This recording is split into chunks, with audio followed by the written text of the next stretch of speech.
来，乡亲继续来看调离的中国乌北的台湾人，第三批第二代的类包机，昨暝9点外为上海飞返来桃园机场，飞行机顶214个人经过检疫，送到检疫所集中隔离14天。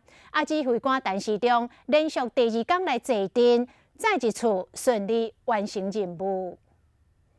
但54天，这留伫中国乌北的台湾人，总算踏上台湾的土地。第2架次类包机，昨暝伫9点39分到桃园机场，总共载214人。这一天，因为证件过期，无多登记中国籍配偶，嘛补办证件了后顺利登机。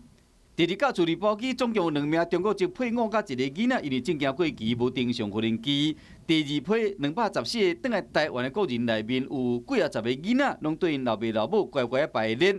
检疫人员嘛真大心，用这个欢迎返来的海报，甲这人加油。中央流行疫情指挥中心指挥官陈时中嘛连续2天，拢到桃园机场坐镇指挥。情况如何？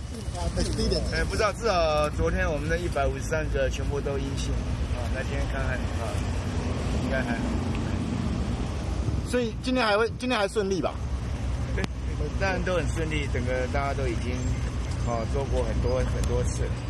214人差不多伫昨暝11点外就完成检疫，确定无出现类呼吸道发烧症头了后，就分别坐11台游览车送到集中的检疫所，要进行14天的隔离。